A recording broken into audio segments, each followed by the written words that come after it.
আচ্ছা ভাই, আমি যেটা বুঝতে চাচ্ছিলাম, এই হাদিস নিয়ে একটা কথা ছিল আমার। যেটা হ্যাঁ, হচ্ছে বলেন। যে ইসলাম অনুসারে তো মানে সবাইকে হাদিস মানতে হবে না, তাহলে তো হাদিস না মানলে তো তারা মুসলমান থাকতে পারবে না। তাহলে আমার কথা হচ্ছে, এই যে শিয়া এরপরে এই যে সুন্নি, এদেরকে কি আলাদা আলাদা হাদিস আছে যেগুলো তাদেরকে মানতে হবে, তাহলেই তারা শিয়া হতে পারবে বা সুন্নি হতে পারবে, নাকি সবাইকেই এই হাদিসটাই মানতে হবে? সহি হাদিস, হাসান হাদিস, এই জিনিসগুলো আপনার মানতেই হবে যদি আপনি মুসলিম থাকতে চান। আহ শিয়াদের আলাদা হাদিস আছে, আবার সুন্নিদের আলাদা হাদিস আছে। শিয়াদের হাদিস ভিন্ন, সুন্নি আবার একই হাদিস আবার দুই জায়গাতেই আছে। কিন্তু শিয়ারা মনে করে যে তারা শুধুমাত্র বিশেষ বিশেষ সাহাবীর হাদিসগুলা তারা নেয়। আবার সুন্নিরা তারা আবার ওই শিয়াদের হাদিস নেয় না, তারা আবার আলাদা হাদিস নেয়। মানে হাদিস মানে সাহাবীদের মধ্যে তো দুই ভাগ হয়ে গিয়েছিল, কয়েক ভাগ হয়ে গেছিল। এক ভাগ আহ, পরবর্তীতে শিয়াদের রেফারেন্স, আরেক ভাগ হচ্ছে সুন্নিদের রেফারেন্স। তো আপনি যদি মানে ইসলাম মানতে হইলে তো আপনার অবশ্যই হাদিস মানতে হবে। সেটা আপনি শিয়া হন বা সুন্নি হন, যেটাই হন, আপনার হাদিসগুলো মানতে হবে। এখন শিয়ারা বলবে যে সুন্নিদের হাদিস ভুয়া, সুন্নিরা বলবে শিয়াদের হাদিস ভুয়া। এখন কোনটা যে ভুয়া কোনটা যে সঠিক সেটার তো আসলে সেরকম কোনো নিরপেক্ষ মানদণ্ড নাই। এটা হচ্ছে আপনার বিশ্বাসের উপর নির্ভর করে। আপনি যদি শিয়া পরিবারে জন্মান তাহলে আপনি মনে করবেন শিয়া হাদিস সঠিক, সুন্নি পরিবারে জন্মাইলে আপনার মনে হবে সুন্নি হাদিস সঠিক। এটা তো ভাই নিরপেক্ষ কোনো মানদণ্ড নাই বোঝার কোনটা মানতে হবে, বলেন। আর আরেকটা কথা ভাই, যেটা হচ্ছে যে আমরা যদি বিভিন্ন ধর্মগ্রন্থের দেখি, যেমন বাইবেল, ত্রিপিটক, স্পেশালি যে আব্রাহামিক ধর্মগুলো আছে, আব্রাহামিক যে ধর্মগ্রন্থগুলো আছে, সেখানে কি স্পষ্টত কোথাও বলা আছে যে নবী মোহাম্মদ বলে কেউ আসবেন? না, এরকম কোথাও কিছু বলা নেই। এই ত্রিপিটক তো হচ্ছে বৌদ্ধদের, হ্যাঁ। আর বাইবেল হচ্ছে গিয়ে, বাইবেল মানে হচ্ছে বুকস, দ্য বুকস মানে হচ্ছে গিয়ে বই সমূহ, কালেকশন অফ বুকস, হ্যাঁ। এখন যদি আপনি বাইবেল পড়েন, বাইবেলের অনেকগুলো ভার্সন আছে, অনেক পুরনো ভার্সনও পাওয়া যায়, অনেক প্রাচীন ভার্সনও বিভিন্ন মিউজিয়ামে আছে। সেই মিউজিয়াম থেকে ভার্সন গুলো এনে যদি আপনি সেগুলো পড়েন, সেখানে কোথাও মুহাম্মদের নাম নেই। একটা গ্রন্থে হিব্রু একটা শব্দ আছে, মুহাম্মাদিম, এইরকম একটা শব্দ আছে। এটা নিয়ে মুমিনরা দাবি করে যে এটা নাকি মুহাম্মদের কথা বলা হয়েছে। বিশেষ করে জাকির নায়েক এটা নিয়ে খুব আলোড়ন সৃষ্টি করছিল যে বাইবেলের ভিতরে মুহাম্মদের কথা আছে, কিন্তু ওই মানে ভার্সটা পুরাটা যদি আপনি পড়েন তাহলে দেখবেন ওইখানে মুহাম্মাদিন হিব্রু ভাষার একটা শব্দ, সেটার মানে হচ্ছে গিয়ে প্রিয় বা ডিয়ার, হ্যাঁ, মানে ইংরেজিতে ডিয়ার।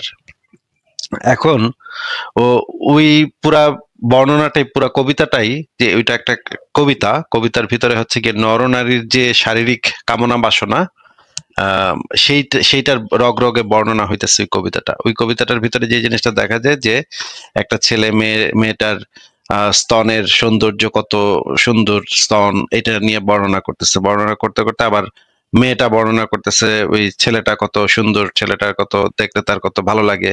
একেবারে গভীর মানে একদম রগরগা বর্ণনা আর কি, হ্যাঁ। কোমর কেমন, তার নাভি কেমন, স্তনের বোটা কেমন, এগুলা এগুলা একদম রগরগা বর্ণনা দেওয়া হচ্ছে ওই কবিতাটার ভিতরে। ওই কবিতাটার ভিতরে একটা শব্দ আছে মোহাম্মদিম।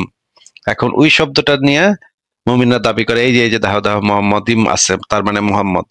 কিন্তু ওইখানে ওই কবিতাটার মধ্যে মোহাম্মদ আসলে কোনোভাবে প্রাসঙ্গিক কিনা, ওইখানে যে জিনিসটা বলা হয়েছে সেটা হচ্ছে আহ, একজন আরেকজনকে প্রিয়তম, প্রিয়, এইগুলা বইলা সম্বোধন করতেছে, এই জন্য ওই শব্দটা সেখানে ব্যবহৃত হয়েছে। আর যদি এই শব্দটাকে যদি আমরা মোহাম্মদ হিসেবে ধরি তাহলে তো একেবারে রগ রগে যৌন বর্ণনার কবিতার ভিতরে একজন আরেকজনকে মোহাম্মদ ডাকতেছে, এটা তো আসলে কনটেক্সটের সাথে যায় না।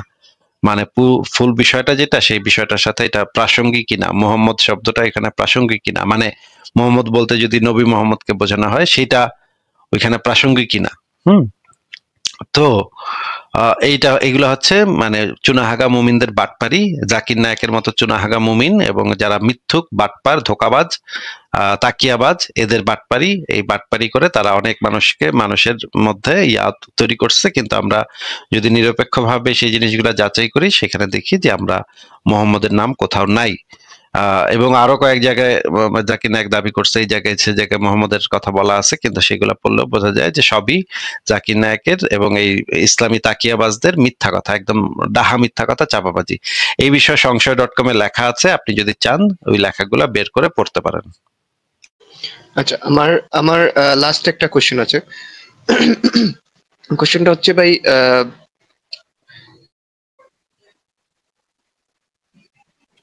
কোশ্চেনটা হচ্ছে এইটুক শোনা গেছে, এরপর থেকে আর শোনা যাচ্ছে না ভাই। আব্রাহাম লিঙ্কন, আপনার কথা শোনা যাচ্ছে না। সরি ভাই, হ্যাঁ, যেটা বলুন। হচ্ছে যে আমরা জানি যে ওই যে সাহাবীদের মধ্যে যে গন্ডগোলটা হয়েছিল, লাইক ওই একটা জমিন নিয়ে মেবি তাদের মধ্যে ঝগড়াঝাটি বা যুদ্ধ হয়েছিল। দেন আরেকটা ঘটনা ছিল ওই যে উমর উমর কর্তৃক যে হামলাটা হয়েছিল, উমর রাদিয়াল্লাহু তাআলা আনহু কর্তৃক যে হামলাটা হয়েছিল নবীর মেয়ের ঘরে, সেটাকে কোনো সহিহ হাদিসে কি আমি পাবো? সেটা যদি একটু বলতেন। ওমরের যে একজন শিষ্য ছিল, ওমরের নির্দেশে নাকি সে গিয়ে ফাতেমার ঘরে লাথি মারছিল, এবং ফাতেমার পেটে নাকি তখন 6 মাসের বাচ্চা ছিল, এবং সেই বাচ্চাটা সেই সময় মারা যায়, এবং ফাতেমাও তারপরে মারা যায়, সেই গর্ভপাত হয়ে ফাতেমাও মারা যায়। এবং রাতের ভিতরেই আলী গিয়ে দাফন টাফন, রাতের অন্ধকারেই দাফন টাফন করে মানে শেষ করে ফেলে, পুরা সবকিছু মানে লুকায় ফেলে আর কি। এবং মানে কারণ হিসেবে বলে যে ফাতেমা ছিল অনেক পরহেজগার, তারা যেন কেউ দেখতে না পারে, এই জন্য রাতের বেলায় সে তারে মাটি দিয়ে ফেলছে। এন্ড পুরা ঘটনাটা যদি আপনি জানতে চান তাহলে আপনি সংশয়.com একটা লেখা আছে, শিয়া সুন্নি যুদ্ধের সূচনা, ফাতেমার ঘরে ওমর, এই জিনিসটা লিখে যদি আপনি সার্চ করেন সংশয়.com এর একটা লেখা পাবেন। ওই লেখাটা পুরোটা পড়েন।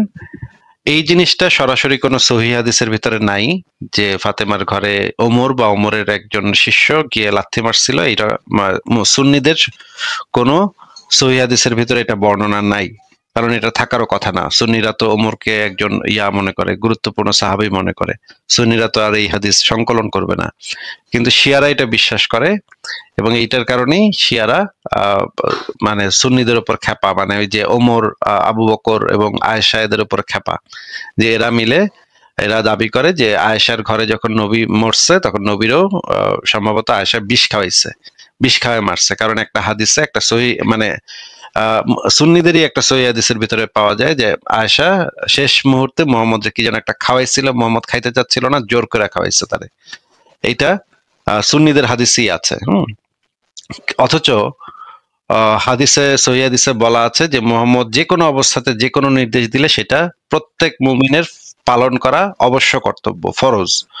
যে মোহাম্মদ যে কোনো অবস্থায়, এমনকি অসুস্থ অবস্থাতেও যদি মোহাম্মদ কোনো নির্দেশ দেয় তাহলে মুমিনদের জন্য সেটাকে মান্য করা অবশ্য কর্তব্য। কিন্তু মোহাম্মদ যখন এই অসুস্থ ছিল, শেষ সময়ে যখন বিছনায় পড়ে আছে আয়েশার ঘরে, তখন আয়েশা তাকে একটা জিনিস খাওয়াই দিতেছিল, মুখে চাইপা ধরে খাওয়াই দিতেছিল। মোহাম্মদ তখন বলতেছিল, না আমি এটা খাবো না, আমি এটা খাবো না, সরাও সরাও এটা সরাও, মানে এইভাবেই বর্ণনাটা এরকম আর কি, যে সরাও এটা সরাও, এটা আমি খাবো না, এই ধরনের করতেছিল। তখন তাকে জোর করে জিনিসটা খাওয়ানো হয়েছে, এবং তাকে বলা হয়েছে যে জোর করে খাওয়াই দাও। হ্যাঁ, অসুস্থ রোগী তো কত কিছু বলে। কিন্তু এটা তো ইসলামের আকিদার বিরুদ্ধে চলে গেল, কারণ ইসলামের আকিদা হচ্ছে যে মোহাম্মদ যে কোনো অবস্থায় যে কোনো নির্দেশনা দিলে সেটা অসুস্থ নাকি অসুস্থ সেটা দেখার কোনো দরকার নেই, মোহাম্মদ নির্দেশ দিবে সেটা একজন মুমিনের ফলো করতে হবে। তো এইখানে দেখা যাচ্ছে যে তাকে তার এই যে ইসলামের এই বিধানটা ফলো করা হয় নাই, আয়েশা তাকে জোর করে রাখা হয়েছিল।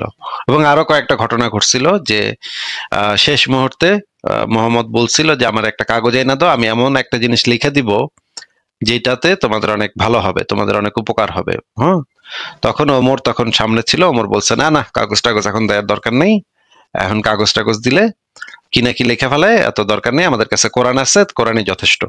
কোরআনের আর এর থেকে বেশি কিছু লেখানোর দরকার নেই। তারপরে তাকে কাগজটা দেওয়া হয় নাই, এবং সে কিছু লিখতেও পারে নাই, মোহাম্মদ কিছু লিখতে পারেনি। শেষ মুহূর্তে তার যে লেখাগুলা, তার যে কথাগুলো, সেগুলো লিখতে দেওয়া হয় নাই। ওমরের কারণে সেই জিনিসগুলো লিখতে দেওয়া হয় নাই, ওমর সেটাকে বাধা দিছিল, কাগজ দিতে বাধা দিছিল। এটা একদম সহি, মানে একদম সুন্নিদের যে সহি হাদিস, সেই সহি হাদিসের ভিতরেই আছে। এইগুলা থেকে বোঝা যায় যে কিছু তো ঘটনা ঘটছিল সেই সময়, শেষ মুহূর্তে, মুহাম্মদের শেষ মুহূর্তে, এবং কিছু তো ডালমে কুছ তো কালা হ্যায়, যে এতগুলা ঘটনা একসাথে যদি আমরা অ্যানালাইসিস করি তাহলে আমরা বুঝতে পারি যে একটা পলিটিক্স চলতেছিল সেখানে। এবং পরবর্তী সময়ে যেই মানে ফাতেমারে মোহাম্মদ একটা জমি দিয়ে গেছিল, ফাদাকের জমি, সেই জমিটা আবার আবু বকর আইসা সেই জমিটা দখল করে ফেলাইছে। তখন ফাতেমা কয়েকবার তারে অনুরোধ করছে যে তুমি আবু বকর, আপনি আমার বাবা আমাকে জমিটা দিছিল, আপনি এটা আমাকে ফেরত দেন। কিন্তু আবু বকর তখন বলছে না, এটা তোমার ফেরত দেওয়া যাবে না, কারণ নবীদের কোনো উত্তরাধিকার হয় না। এটা বইলা আহ ফাতেমার আর জমিটা ফেরত দেয় নাই। তো তখন ফাতেমা এতই আবু বকর উপর খেপছে যে সে আর সারা জীবন আর আবু বকরের সাথে কোনো কথাই বলেনি, একদম কথাবার্তা বলা বন্ধ করে দিছিল, দেখা সাক্ষাৎ কথাবার্তা বলা একদম বন্ধ করে দিছিল। তো আরেকটা হাদিসে আবার বলা আছে যে নবী বলছে যে যে আমার কন্যা ফাতেমাকে কষ্ট দেয় সে আমাকেই কষ্ট দেয়। যে ওই হাদিসের ভিতরে বলছে যে ফাতিমা হচ্ছে আমার কলিজার টুকরা, ফাতিমাকে যে কষ্ট দিবে সে আমাকেই কষ্ট দিবে। তাহলে আবু বকর তো এখানে দেখা যাচ্ছে যে আবু বকর তো ফাতিমাকে কষ্ট দিছিল, তাহলে আবু বকর তো একটা কুফরি কাজ করছে। যেহেতু ফাতিমাকে কষ্ট দেয়া মানে মুহাম্মদকে কষ্ট দেয়া, তাহলে তো আবু বকরের এই কাজটা ছিল একটা কুফরি কাজ। তাহলে আবু বকরকে তো কাফের হিসেবে আখ্যায়িত করতে হয়। কিন্তু আবার আরেক সমস্যা আছে যে মুহাম্মদ আবু বকরকে জান্নাতি বলে গেছে মারা যাওয়ার আগে, হ্যাঁ, সে জান্নাতি, কাফের হয়ে আসে আবার জান্নাতে যায় কেমনে? এগুলা ভাই প্রত্যেকটা জিনিস এত কন্ট্রাডিক্টরি, আপনি আপনার মাথা তো আউলায় যাবে। কিন্তু আপনাকে যেটা আমি বলে দিচ্ছি যে এই জিনিস নিয়ে আপনার বিস্তারিত পড়তে হবে। বিস্তারিত পড়লে আপনি বিষয়গুলো হয়তো বুঝতে পারবেন। আপনি সংশয়.com এ ঢুকে এই ফাতেমার ঘরে ওমর এই লেখাটা একটু ভালো করে পড়েন। হ্যাঁ, বুঝতে পারছি ভাই। থ্যাংক ইউ এত সুন্দর করে বুঝিয়ে দেওয়ার জন্য। আসলে এই কথাগুলো তো আসলে আমাদের যে ইসলামিক স্কলার আছেন তারা তো বলেন না। আসলে হচ্ছে আসলে মানে এগুলো ওনারা এমন হ্যাঁ, ভাবে কারণ এগুলো ক্লারিফাই করেন। কারণ সাহাবীদের সম্পর্কে সমালোচনা করা ইসলামে নিষিদ্ধ, হারাম। হ্যাঁ, আবার সাহাবীদের কোনো সমালোচনা করা যাবে না। ইসলাম অনুসারে সাহাবীদের সমালোচনা করা একদম সম্পূর্ণভাবে হারাম। সমালোচনা তো না ভাই, এগুলো তো সত্য কথা না। সত্য কথা হলে তো সেটা তো আমি সত্য বলতেই কথা পারি। হইলেও বলা যাবে না, ওইটা এখানে বলা আছে যে সাহাবীদের সম্পর্কে আবু বকর জাকারিয়ার একটা ভিডিও আছে, দেখবেন। সাহাবীদের সম্পর্কে কোনো সমালোচনার মতো শোনায় বা তাদের কোনো একটা কাজের কিছু করা, ক্রিটিক্যাল অ্যানালাইসিস করা, এগুলো সম্পূর্ণভাবে নিষিদ্ধ। বুঝতে পারছি। আর একটা প্রশ্ন ভাই, একটু সময় নেবো, বেশি সময় নেবো না, অনেকে হয়তো অপেক্ষা করছেন। আমি আমি যে অনেক জায়গায় শুনেছি এটা, অনেক ইসলামিক স্কলারের মুখেই, যে সূর্য নাকি আল্লাহর পায়ে সিজদারত অবস্থায় তাকে ডুবে যাওয়ার পর সামথিং এরকম। আল্লাহর তাহলে আরশের নিচে গিয়ে সিজদা করে এবং সারা রাত ইবাদত বন্দেগী করে। সকালবেলা হচ্ছে গিয়ে মানে চায়, বা অনুমতি চায়, উদিত হওয়ার অনুমতি চায়। তখন তাকে উদিত হওয়ার অনুমতি দিলে তখন সে উদিত হয়। এটা ভাই ভাই একদম আমি, হাদিসে, জি, আপনি কিন্তু আমি সংশয়.com আসলে এ এই বিষয়টা দেখেন। মেলাতে পারি, যে আমি আসলে এই বিষয়টা মেলাতে পারছি না। কারণ ফর এক্সাম্পল যদি ইন্ডিয়াতে সূর্যটা ডুবে যায় বা সূর্য যদি সেখানে যদি রাত হয়ে যায়, তাহলে তো মার্কিন যুক্তরাষ্ট্র বা কানাডা, মেক্সিকো এই দেশগুলোতে তো আসলে তখন তো মানে দিনই থাকছে। তাহলে মানে এটা কি কি করে হচ্ছে সেটাই আসলে বুঝতে পারছি না আর কি। সেটা তো ভাই আমিও বুঝতে পারছি না। এখন আমার এক জিগায় লাভ কি? এটা এটা তো আপনি মুমিনদেরকে জিগাইবেন যে এটা কেমনে হয় ভাই, এটা ঘটনা কি। আমি তো ভিডিও কল করতেছি আমেরিকায় আমার দোস্তরে, তো ওইখানে দেখতেছি দিন, আমার এখানে রাইত, ওইখানে দিন। সূর্য তো ভাই আমি তো আমার এখানে তো রাইত, তার মানে সূর্য তো এখন আরশের নিচে গিয়া সিজদা করতেছে, ইবাদত বন্দেগী করতেছে। তাহলে তো এখন সূর্য তো এখন আছে আরশের নিচে, এ তো আবার সকালে যখন আল্লাহ অনুমতি দিব তখন আবার উঠতে পারবো। তাইলে ভাই হইলো কেমনে? এটা তো আমি তো আমেরিকা দোস্তরে ফোন দিতেছি, ওইখানে দেখতেছি চকচকা সূর্য। তো সূর্য নাকি আরো তাহলে সূর্য কয়টা ভাই? এটা তো আপনি মুমিনদেরকে জিজ্ঞেস করবেন, তাদেরকে জিজ্ঞেস করলে তারা নানা গোজামিল টোজামিল দিয়ে আপনাকে ভুং ভাং বুঝাই দিবে। বলবে যে আরে জানেন আপনি সিজদা কাকে বলে, আপনি জানেন সিজদা বলতে কি বোঝায়, আপনি বুঝেন? আরে ভাই সিজদা বলতে কি বোঝায় এটা কি তোমার জিগাইছি ভাই? সিজদা বলতে কি বোঝায় এটা তো তোমার জিগাইনি। জিগাইছি যে ওই রাইতের বেলা যে আল্লাহর আরশের নিচে গিয়া মানে সূর্য চলে যায়, আরশের নিচে গিয়া ইবাদত বন্দেগী করে, সিজদা অবনত হয়ে পড়ে থাকে। সকাল মানে ভোরে যে তারে আবার অনুমতি দিলে সে আবার ওঠার অনুমতি পায়, উঠতে পারে। এইটার ব্যাখ্যা দেয় রে ব্যাপারটা। আপনি মুমিনদেরকে গিয়ে জিগাইবেন, মুমিনদের কাছে গিয়ে জিগাইলেই তারা আপনার সিজদা কারে বলে এটা নিয়ে কথা বলা শুরু করে দিবে। হ্যাঁ, আরে ভাই সিজদা বলতে কি বুঝেন আপনি? মানুষের সিজদা আর বান্দরের সিজদা কি এক নাকি, এগুলা বোঝানো শুরু করবে। আপনি বলবেন যে ভাই আমি তো সিজদা জিজ্ঞেস করি নাই ভাই, সিজদা যেরকমই হোক, হ্যাঁ ওইটা তো আমার পয়েন্ট না। আমার পয়েন্ট হইতেছে রাতের বেলা যে সূর্য আল্লাহর আরশের নিচে গিয়ে ইবাদত বন্দেগী করে, এটা আপনি আমার এই যুক্তি দিয়া বুঝান এটা কেমনে। তখন কইব যে ভাই ইসলামের সবকিছু তো যুক্তি দিয়া বুঝুন যায় না ভাই, এগুলা ভাই অনেক গভীর বিষয়, এগুলা গায়েবী বিষয়, এগুলা আপনি বুঝবেন না। তখন আপনি বলবেন যে তাহলে তো ভাই আমি যদি না বুঝি তার মানে তো এটা অন্ধবিশ্বাস হইব, না বুঝা যদি বিশ্বাস করি তাহলে তো এটা অন্ধবিশ্বাস হয়ে যাবে। তাহলে তো কেমনে হয়? আর এটা তো মানে কোনো কিছুর সাথে মেলে না, বাস্তবতার সাথে মেলে না। এগুলো তো রূপকথার গল্প। এই তো এগুলো এরই তো হিন্দু ধর্মেও আছে, খ্রিস্টান ধর্মেও আছে, বৌদ্ধ ধর্মেও আছে। এই সমস্ত ধুনফুন কইরা কি ধর্মকে টিকে রাখা যাবে? ঠিক আছে আব্রাহাম লিঙ্কন ভাই, আর কি কিছু বলবেন আপনি? না ভাই, ঠিক আছে, ধন্যবাদ বুঝিয়ে দেওয়ার জন্য। ভালো থাকবেন। ঠিক আছে, আপনি সংশয়.com এর লেখাগুলো পড়েন, ওইখানে আরো বিস্তারিত ভাবে আছে। হ্যাঁ, হ্যাঁ, ওকে ভাই, ভালো থাকবেন। ঠিক আছে, তাহলে আপনাকে বিদায় জানাই। পরের জনকে যুক্ত করি। বায়াত আপনাকে যুক্ত করা হয়েছে, বলেন আপনি। আসিফ ভাই ভালো আছেন? হ্যাঁ ভালো আছে, আশা করি আপনিও ভালো। বলেন তাহলে। আসিফ ভাই, এই যে হযরত ওসমান যে কোরআন সংকলন করলো, এই নামটা কে দিল কোরআন? কোরআন বলে এটাকে, কোরআন ফুরকান এই জিনিসগুলা বলা হইতো, আগে থেকেই বলা হইতো। মানে এই জিনিসগুলা সূরাগুলোর ভিতরে কয়েক জায়গাতে বলা আছে যে এইভাবে নামকরণ করা হয়েছিল। সেটাতে এই নামকরণে তেমন কোনো প্রবলেম নাই, নাম একটা দিতেই পারে। কিন্তু প্রবলেম হচ্ছে যে, হ্যাঁ বলেন। আমার প্রশ্ন বইটা যখন একত্র করা হইলো, তারপরে কি কোরআন নামটা দেওয়া হইলো? হ্যাঁ, কোরআন তো আগে থেকেই বলা হইতো এটাকে ওই- কোরআন ওই, ফুরকান। হ্যাঁ বলেন। ওই যে সূরা আয়াতগুলো আসতো, ওই এক এক জায়গায় লেখা রাখতো, তখন কি ওই ওই লেখাটার নামে কি কোরআনের আয়াত হিসেবে গণ্য হইতো? হ্যাঁ, কোরআনের আয়াত হিসেবেই গণ্য হইতো। যখন সব একত্র করা হইলো তখন ওই বইটার নামও হইলো কোরআন। হ্যাঁ। আর ওই যে খাদিজা কি ইসলাম ধর্ম গ্রহণ করেছিল? হ্যাঁ, খাদিজা ইসলাম অনুসারে খাদিজা ইসলাম ধর্ম গ্রহণ করেছিল। আচ্ছা, এইটুকুই। ধন্যবাদ আসিফ ভাই। আচ্ছা ঠিক আছে, তাহলে ভালো থাকেন, আপনাকে বিদায় জানাই। পুলক ঘটক ভাই কেমন আছেন? আসিফ কেমন আছেন আসিফ ভাই? এই তো ভাই ভালো আছি। হ্যাঁ শুনতে পাচ্ছি। কেমন আছেন? আপনার সাথে অনেক দিন পরে কথা হচ্ছে। অনেকদিন পর কথা হচ্ছে। লাইভে তো আপনার সঙ্গে কথা বলি না, একটু কৌতূহলী হয়ে ইচ্ছা করেই কথা বললাম। আপনার ভিডিওগুলো আমি দেখি, লাইভে না, মানে আমি সাধারণত ওই যে আপনি কেটে কেটে যে ভিডিওগুলো পোস্ট করেন এগুলো আমি দেখি, অনেকেরই দেখি, আমি আপনারটাও দেখি। আপনি নিঃসন্দেহে পণ্ডিত মানুষ, ইসলামী স্কলার যারা বক্তব্য দেয় বিভিন্ন কাজে, আমি প্রত্যেকের সবার না পারলেও মানে মোটামুটি আমি জানার জন্য বোঝার জন্য আমি সবারগুলোই দেখি। এটা নিয়ে আমি কোনো কথা বলবো না। আমি একটু অন্য বিষয়ে আপনার কাছে আমি নিজ আগ্রহে একটা কথা বলছি। আমি কয়েকদিন আগে দেখেছি আপনি একটা ভিডিওতে, এটা আগের ভিডিও নাকি একবারে সাম্প্রতিক সময়, লাইভ তো আমি দেখিনি, শ্রীকৃষ্ণ নিয়ে বেশ কিছু আলাপ আলোচনা করেছেন এবং বেশ খুব কঠোর সমালোচনাই করেছেন আপনি। ওকে, আমি এই একটা বিষয় নিয়ে, হিন্দুইজম বিশেষত বৈষ্ণবীয় ধারাটা, শ্রীকৃষ্ণ চরিত্র, এটা নিয়ে আপনার সঙ্গে আলোচনা করতে চাই একদিন। এবং আপনাকে মানে আমি শ্রীকৃষ্ণের পক্ষেই ডিফেন্ড করতে চাই, আপনার সঙ্গে ডিবেটই করতে চাই। আচ্ছা আচ্ছা ঠিক আছে, খুবই ভালো।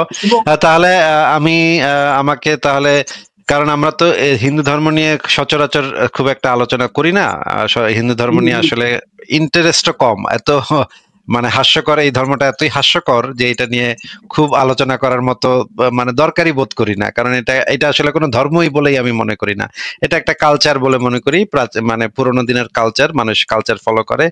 এই জিনিসটাকে একটা ধর্ম হিসেবে গণ্য করতেই আমার আপত্তি আছে। এবং এটা স্পেসিফিক কোনো আসলে ধর্ম মত বা ধর্ম গ্রন্থ, এটার কোনো স্পেসিফিক গ্রন্থও নাই যে আমি এই গ্রন্থটাকে নিয়ে যে সমালোচনা করব বা এই গ্রন্থটাকে নিয়ে যে আমাদের আলোচনা করতে হবে, এরকম কিছুও নাই।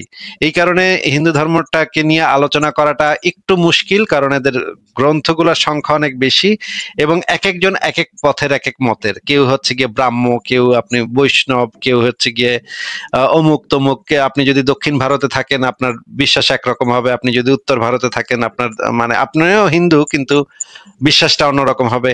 এই কারণে এই ধর্ম নিয়ে আলোচনা করাটা একটু মুশকিল। কিন্তু তারপরে আপনি যেহেতু বলছেন, ঠিক আছে আমরা একদিন আলোচনা করতে পারি এটা নিয়ে, কৃষ্ণর চরিত্র নিয়ে। কৃষ্ণ যে, আমি তো যেটা মনে করি যে কৃষ্ণর যে চরিত্র সেটা একটা লম্পট চরিত্র বলে আমি মনে করি, অত্যন্ত নোংরা, অত্যন্ত বাজে একটা চরিত্র বলে আমি মনে করি। প্রথম কথা হচ্ছে যে মহাভারতে আমি যেটা দেখেছি যে অর্জুনকে সে একদম সরাসরি যুদ্ধের অনুপ্রেরণা দিচ্ছে যে যুদ্ধটা যেন হয়, এমনকি আত্মীয়দের মধ্যেও যে যুদ্ধ থামাবার একটা ওয়ে সেখানে ছিল, কিন্তু কৃষ্ণ খুবই কৌশলে বলতেছে যে যুদ্ধটা করতে হবে। এই যে যুদ্ধের পক্ষে যে কৃষ্ণের একটা অবস্থান, যুদ্ধটা যে হওয়ানোর, এইটা একটা সমালোচনা। আরেকটা সমালোচনা হতে পারে যে এই যে মানে মেয়েদের জামা কাপড় নিয়ে দৌড় দেয়া এবং গাছে উঠে যাওয়া, হ্যাঁ, এই যে মেয়েদের, এবং তাদেরকে বলা যে তোমার লজ্জাস্থান দেখাও, লজ্জাস্থান দেখাইলে তোমাদেরকে এই জামাগুলো ফেরত দিব। এইটা তো মনে করেন ভারতীয় কালচারের ভিতরে এমন ভাবে মানে প্রভাব বিস্তার করেছে। আমি ভারতীয় যে সিনেমাগুলো দেখি সবসময় সেখানে আমি দেখি যে নায়ক গিয়ে নায়িকাকে উত্ত্যক্ত করে এবং উত্ত্যক্ত হইতে হইতে মেয়েটা একটা সময় প্রেম করতে রাজি হয়। হ্যাঁ, এই যে উত্ত্যক্ত করা, মানুষকে উত্ত্যক্ত করা, মানুষকে টিস করা, এই জিনিসগুলার তো একদম রুটে আছে এই যে কৃষ্ণের যে চরিত্র হিসেবে যে শিক্ষাগুলা দেওয়া হয়। কৃষ্ণ তো একজন অবতার, তাকে যে সম্মান করে, যে ভক্তি করে, সেই ভক্তি থেকে আমার কাছে মনে হয় এটার একটা সম্পর্ক আছে। যে মেয়েদেরকে এইভাবে গোসলের সময় পুকুর পাড়ে নগ্ন অবস্থায় মেয়েদেরকে উত্ত্যক্ত করা, এই জিনিসটা তো অত্যন্ত নোংরা একটা কাজ এবং এটা একটা মানে কুশিক্ষা, ভারতীয় মানে হিন্দুদের জন্য একটা কুশিক্ষা। এটা নিয়ে আমরা আলোচনা করতে পারি, আরো অনেকগুলা বিষয় আছে। আপনি তাহলে আমাকে একটু সময় দেন, আমি সেই রেফারেন্স গুলা একত্রিত করি। একত্রিত করলে নাকি আজকে আপনি করতে চান আলোচনা? আজকে যদি করতে চান। আমি চাচ্ছি না, আজকে আপনি অনেকগুলো কথা বললেন, এগুলো এই মুহূর্তে কাউন্টার করলেও বিতর্ক হবে, আমি সেটাও করতে চাচ্ছি না। শুধু একটা জায়গা আমি বলি যে আপনি যদি শ্রীকৃষ্ণের রাজনৈতিক ক্যারেক্টারটা, অর্থাৎ যেটা গীতায় যেটা আমরা দেখছি যে যুদ্ধের অনুপ্রেরণা দানকারী এবং যুদ্ধের মাঠের একজন সৈনিক হিসেবে আমি বলতে পারি তাকে, ওই স্থানটা তার পলিটিক্যাল জায়গাটাকে একটা পার্টে আপনি করতে পারেন, সেটা আরেক দিনের আলোচনা হলে ভালো হবে। এবং আমি তার চেয়ে প্রথমে ওইটি আলোচনা করতে চাচ্ছি যেটাকে আপনি তো লম্পট ক্যারেক্টার বলছেন, আপনি যেটাকে এই অংশটাকে, তার প্রেম জীবনটা, তার এই অংশটা নিয়ে আমি আলোচনাটা করতে চাচ্ছি। আর একটু কথা আপনাকে শুধু ধারণা দিয়ে নেই, আপনি তো অনেকক্ষণ বললেন, সেটা হচ্ছে যে আপনি যেমন হিন্দু ধর্মকে আমি ধর্মই মনে করতে চাই না, একটা হাস্যকর, এই যে আপনার একটা কনসেপ্ট, এই কনসেপ্টটারও কিন্তু কারণ আমার ধারণা যে ৩২০০ ধর্মের কথাই তো প্রায় বলা হয়, মানে আপনি নাকি ৪২০০ মতো ধর্ম, ৪২০০ ধর্মকে আপনি শুধুমাত্র হয়তোবা এই যে মানে খ্রিস্টান, ইহুদি এবং মোহামেডান রিলিজিয়ন, এই তিনটে রিলিজিয়নের আলেখ্যে ধর্মকে একটা সংজ্ঞায়িত করার ধারণা থেকেই মনে হয় আপনারা করছেন, যে এর বাইরে ধরেন যে কেউ যেন নাস্তিক হয় এবং সেটা যে ধর্মীয় বিশ্বাসের সঙ্গে সঙ্গতিপূর্ণ হতে পারে সেটাকে আপনি ধর্ম মানবেন না, এই ধরনের একটা প্রিকনসেপশন থেকে হয়তো আপনারা ধারণাগুলো করেন। অথচ নিজেরাও স্বীকার করছেন যে ৪২০০ ধর্মমত আছে যাদের চিন্তা চেতনা ধারণা সম্পূর্ণ ভিন্ন ভিন্ন রকমের। আমি হয়তোবা যখন কথা বলবো আপনাকে ওই জায়গাটা, যে আপনি ধর্ম মানেন না মানেন সেটা ভিন্ন কথা, তো ব্যাপারটা এরকম যে ধর্ম আসলে ওই রকম সংজ্ঞার মধ্যে পড়ে কিনা, যে আপনার মোহামেডান রিলিজিয়ন বা খ্রিস্টান রিলিজিয়ন বা সেমিটিক যে রিলিজিয়ন গুলো, ওইটার মধ্যেই কি আসলে যারা পড়বে তারা ধর্মের সংজ্ঞা পড়বে, তারা ধর্ম বা যারা অন্যরকম বিশ্বাসী বা ধরেন এনিমিস্ট যারা, তারা তাদের ধর্মটা ধর্ম না, এরকম যদি ধারণা থাকে সেটা আবার অন্যরকম। তো আমরা এগুলো ওই দিনই আলোচনা করবো, করতে চাই যদি একাধিক সিরিয়াল করতে চান একাধিক সিরিয়ালও করবো, তবে আমি প্রেম ধর্মের জায়গাটা না আমি আসলে আলোচনা করবো। বুঝতে পেরেছি, আপনার কথা বুঝতে পেরেছি। আমি আসলে ধর্মকে যেভাবে ডিফাইন করি সেই প্রেক্ষিতে আমি আপনাকে বলেছি, আপনার কাছে হয়তো ধর্ম শব্দটার সংজ্ঞাটা একটু ভিন্ন রকম। আপনি যেভাবে ডিফাইন করেন, মানে আমরা তো কথা বলি আসলে আমাদের নিজস্ব সংজ্ঞা অনুসারে আমরা কথা বলি। আমি যখন আপনাকে বলছি যে আমি ভাত খেয়েছি, আমি ভাত খেয়েছি বলতে আমি যেটা বোঝাই যে আমি ভাতও খেয়েছি, তরকারিও খেয়েছি, লবণও খেয়েছি, পানিও খেয়েছি, সবকিছুই একত্রিত ছিল ভাতের সাথে। শুধু তো কাঁচা ভাত, সাদা ভাত আমি তো কচকচ করে খাইনি, তাই না? এখন এই ভাতের যে সংজ্ঞাটা আমার কাছে, আপনি যদি একজন ইউরোপীয় হন তাহলে আপনি একটু অবাক হয়ে ভাববেন যে শুধুমাত্র ভাত খেয়েছে দুপুরবেলায় ভদ্রলোক, রাইস খেয়েছে। রাইস কিভাবে একজন মানুষ খাইতে পারে? রাইসের সাথে তো কিছু দরকার। এখন এই যে সংজ্ঞা, আমার কাছে ভাত খাওয়ার সংজ্ঞা একরকম, আপনার কাছে আপনি যদি ইউরোপীয় হন বা আমেরিকান হন তাহলে আপনার কাছে ভাত শব্দটার সংজ্ঞাটা, রাইস খাওয়া শব্দটার সংজ্ঞাটা ভিন্ন রকম হবে। আমি ধর্মকে যেভাবে দেখি সেটার আমার কাছে ধর্মের একটা সংজ্ঞা আছে, আপনার সংজ্ঞাটা হয়তো একটু ভিন্ন রকম হতে পারে। এখন ভারতীয় যদি প্রাচীন প্রাচীন মানে গ্রন্থগুলা থেকে যদি যেই ধর্মের সংজ্ঞাটা দেয়া আছে সেটার সাথে আমি সেই ধর্মকে সেই সংজ্ঞার ভিতরে ফেলি না। আমার কাছে ধর্ম সংজ্ঞাটা একটু ভিন্ন রকম, যেটা হচ্ছে গিয়ে একাডেমিক ভাবে যে সংজ্ঞাটা নির্ধারণ করা হয় যে একটা ধর্ম এবং বৈশিষ্ট্য, এই শব্দ দুটাকে আলাদা করে সংজ্ঞায়িত করে। যেমন ধরেন চুম্বকের ধর্ম কি, আমরা অনেক সময় বলি চুম্বকের ধর্ম হচ্ছে আকর্ষণ করা। আমি চুম্বকের ধর্ম এটা আমি ব্যবহার করি না। আমি সবসময় বলি চুম্বকের বৈশিষ্ট্য বা চুম্বকের গুণ এবং ধর্ম, এই শব্দ দুটাকে আমি আলাদা করে সংজ্ঞায়িত করি, কারণ না হলে তো আমার কথা বোঝা যাবে না। আমি প্রত্যেকটা শব্দকে যখন ব্যবহার করি তখন একটু প্রিসাইজ হওয়ার চেষ্টা করি, যেন এটা দ্বারা আমি যেটা মিন করছি সেটাই বোঝায়, অন্য কিছু না বোঝায়। একসাথে যদি ধর্ম বলতে অনেক কিছু বোঝায় তখন আসলে আলোচনা করার মানে ইয়াটা নষ্ট হয়ে যায়, যে একটা শব্দের সংজ্ঞা তো এত কিছু বোঝাইলে আমার আলোচনাটাই হবে না, স্পেসিফিক আলোচনাটাই হবে না। এই কারণে আপনি ধর্মের যে সংজ্ঞাটা মনে করছেন সেটা আপনি করতে পারেন, কিন্তু আমি সেভাবে করি না। এই জন্য আমরা যদি আলোচনা করি তাহলে আগে আমরা এই সংজ্ঞাগুলা একটু ডিসাইড করে নিব, যে আমরা যে শব্দগুলা ব্যবহার করছি শব্দগুলোর ক্ষেত্রে আমরা যেন একটু প্রিসাইজ থাকি। মনে করেন আপনি ধর্ম বলতে একটা বোঝাচ্ছেন, আমি ধর্ম বলতে আরেকটা জিনিস বোঝাচ্ছি, তখন আমরা অনেকক্ষণ তর্ক বিতর্ক করে আমরা শেষমেশ দেখতে পেলাম যে আসলে আমাদের বক্তব্য এক, কিন্তু আমাদের যে সেই শুরুর দিকে যে সংজ্ঞাটা ছিল সেই সংজ্ঞাটা ভিন্ন ছিল দেখে এতক্ষণ আমরা হুদাই তর্ক বিতর্ক করছি। এইটার আসলে মানে কোনো অর্থ হয় না। এই কারণে আমি যেটা করি যে আগে একটু সংজ্ঞাটা নির্ধারণ করে তারপর আলোচনাটা করি। আপনি অবশ্যই আমার সাথে যে কোনো সময় আপনি বলেন তাহলে কবে আলোচনা করবেন, আমি সেটা ফিক্স করে তারিখ নির্ধারণ করেন। তবে এতটুকু বলি যে আপনার সংজ্ঞা বা আপনার ফ্রেমে আমি আলোচনা করব না। আমি আলোচনা করবো একেবারেই 4200 ধর্মমত পৃথিবীতে যদি বলা হয়ে থাকে, ধরেন এটা এইরকমই একটা ধর্মমত, সেটা আপনার কাছে পছন্দ বা পছন্দ হতে পারে, কিন্তু এটা একটা ধর্মমত। আমি এটাকে গ্রহণ করে নিয়ে যদি আপনি আলোচনা করেন, আলোচনা করার স্কোপ থাকে না। সেই জন্যই তো আমরা আগে সংজ্ঞাগুলা একটু দুইজন একমত হয়ে নিব, সংজ্ঞাগুলা একমত হয়ে নিলে আলোচনাটা স্পেসিফিক পয়েন্টের উপরে হবে।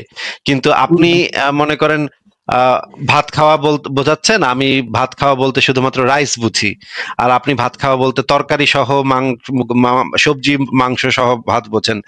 এইভাবে যদি আমরা অনেকক্ষণ বিতর্ক করি, যে তারপরে দেখা গেল যে পরে শেষে গিয়ে বুঝতে পারলাম যে ও আপনি তাহলে ভাত খাওয়া বলতে এটা বোঝাচ্ছেন, ও আমি তো তাহলে এটা বুঝিনি, আমি তো তাহলে সেটা ভাবছিলাম, আমার মাথায় ছিল এক জিনিস, আপনার মাথায় ভাত খাওয়া বলতে ছিল আরেক জিনিস।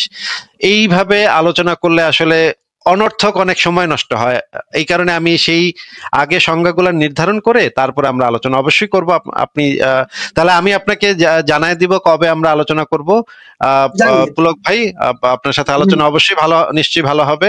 আপনি যদি যেহেতু বলছেন যে আপনি হিন্দু ধর্মের পক্ষে অবস্থান নেবেন এবং কৃষ্ণকে আপনি একজন হিসেবে, হ্যাঁ ঠিক আছে, হ্যাঁ ঠিক আছে, ডিফেন্ড করবেন, ঠিক আছে, আপনি ডিফেন্ড করবেন, আমি তার ফেমের জায়গাটাকে এস্টাবলিশ করার চেষ্টা করব।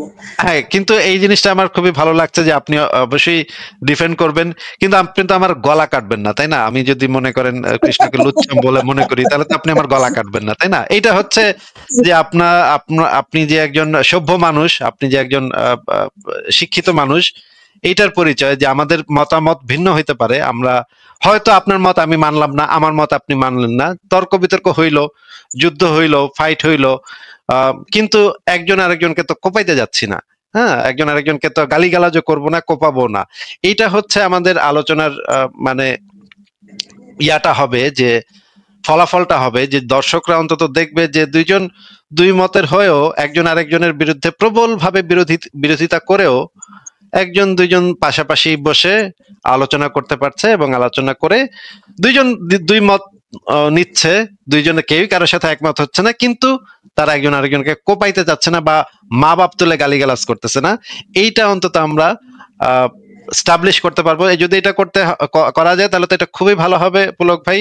আমি খুবই আনন্দিত। আপনি তাহলে আপনার কাছে তো আমার হোয়াটসঅ্যাপ নাম্বার আছে, আমি আপনাকে সেখানে ইয়া করে দিব, কবে আমরা আলোচনা করবো সেটা আমি আপনাকে জানিয়ে দিব। ঠিক আছে। আর আপনার ওই লেখাটা আমার এখনো পড়া হয়নি, ওটা আমি পড়ে নেবো এর মধ্যে। আপনি মনে হয় ইয়েতে একটা আপনার পোস্ট আছে সংশয়.com এ, আমি ওটাও পড়ে নেবো। আপনার এমনি পড়াশোনা আছে এই বিষয়ে, আপনি এটা ভরসা রাখতে পারেন। ঠিক আছে, অবশ্যই অবশ্যই পুলক ভাই। ঠিক আছে, ভালো থাকবেন তাহলে। আজকে আপনাকে বিদায় জানাই। ওকে ওকে, বাই। আচ্ছা, শুভরাত্রি। দেখেন আপনারা যে একজন হচ্ছে গিয়ে হিন্দু ধর্মের যে মানে সমর্থক বা হিন্দু ধর্মের অনুসারী, উনি কৃষ্ণকে ইয়া মনে করে, কিন্তু আমরা তো তর্ক বিতর্ক করতে পারি এটা নিয়ে। তর্ক বিতর্ক, আমি তো ওনার গলা কাটবো না বা উনি আমার গলা কাটতেও চাচ্ছেন না, যে তুই কৃষ্ণ সাতিমে কৃষ্ণ, তোর এখন গলা কাটা ওয়াজিব হয়ে গেছে, এটা তো উনি বলছে না, তাই না? এটা তো একটা সভ্য আচরণ যে উনি তর্ক করতে চাচ্ছেন, বিতর্ক করতে চাচ্ছেন, আলোচনা করতে চাচ্ছেন। এটাই তো হওয়া উচিত। একটা দুইজনের দুই মত থাকতে পারে, একজন ব্যক্তি সম্পর্কে আমার অ্যানালাইসিস একরকম হইতে পারে, ওনার অ্যানালাইসিস আরেক রকম হইতে পারে। যদিও আমার কাছে মনে হয় যে উনি যেহেতু একটা হিন্দু ধর্মের পরিবার থেকে বড় হয়েছেন, সেটা ওনার উপরে একটা প্রভাব ফেলছে। তারপরেও উনি তো ওনার মত তো প্রকাশ করতে পারেন, কিন্তু এই আমরা তো একজন মানে শেষ কথা হচ্ছে যে আমরা তো একজন আরেকজনের প্রতি রেসপেক্ট রেখে, সম্মান রেখে আমরা তো কথাবার্তা বলতে পারি, আলোচনা করতে পারি। দুজন প্রবল বিরোধী হইলেও তো আমরা কথাবার্তা বলতে পারি, কোনো সমস্যা তো এখানে নাই। কিন্তু যে জিনিসটা আসলে মুসলিম জনগোষ্ঠীর ভিতরে পাওয়াটা মুশকিল, যে একজন অন্য ধর্মগুলোর ভিতরে পাওয়া যায়। হিন্দু ধর্ম, খ্রিস্টান ধর্মের মানুষও এরকম আছে, ইহুদি ধর্মের মানুষ এরকম আমি পেয়েছি, বৌদ্ধ ধর্মে তো আরো মানে শিখদের ভিতরে আমি শিখদের সাথে আসলে খুব বেশি এই ধর্ম নিয়ে মানে খুব একটা হয় নাই আমার। শিখদের সাথে আমার পরিচয় আছে, কিন্তু শিখদের সাথে খুব বেশি কনভারসেশন হয় নাই। বৌদ্ধদের ভিতরে কিছু আছে মানে শান্তিপ্রিয়, কিছু আছে একটু উগ্র, এটাও আমি দেখেছি, উগ্রহীন বৌদ্ধ আমি দেখেছি। কিন্তু উগ্র হইলেও তারা কিন্তু একদম এই যে মুমিন মুসলমানদের মতো কিন্তু কেউ করে না। এটা কিন্তু একদম রেয়ার কেস। হ্যাঁ, আপনি যদি পৃথিবীতে যে কোনো জায়গাতে যে কোনো মুসলিমকেই যদি আলোচনা করতে যান, দেখবেন সে একটু পরেই আপনার কল্লা কাটার চেষ্টা করবে বা মানে উত্তেজিত হয়ে যাবে, গালিগালাজ করবে। মানে এটা সব দেশে আমি দেখেছি একই রকম অবস্থা। এইটা এদের সাথে কনভারসেশন করা মুশকিল। এই কারণে অনলাইনে ওই গ্রুপটার সাথে, মুসলিমদের সাথে একটু অনলাইনে কনভারসেশন করাটাই ভালো, কারণ এলে তো অনলাইনে তো চাপাতি মারতে পারবে না অন্তত। কিন্তু অন্য যে কোনো ধর্ম গোষ্ঠী আছে, তাদের সাথে, সম্প্রদায় আছে, তাদের সাথে সামনে পাশাপাশি বসেও আলোচনা করা যায়। আমি নিশ্চিতভাবে জানি যে তারা, এটা হবে খুবই রেয়ার কেস যে তারা যদি চাপাতি দিয়ে কোপাকুপি করে, এটা হবে খুবই রেয়ার কেস। কিন্তু এরকম সাধারণত আমরা পাই না যে অন্য ধর্মাবলম্বীদের মধ্যে এরকমের আচরণ আমরা সাধারণত পাই না। ঠিক আছে, আমি তাহলে পরের জনকে যুক্ত করি আমাদের সাথে। পুলক ঘটক ভাই আমার পরিচিত, উনি আমাদের অনেক বছর ধরে, আমি ওনাকে চিনি, উনি আমাকে অনেক বছর ধরে চেনেন।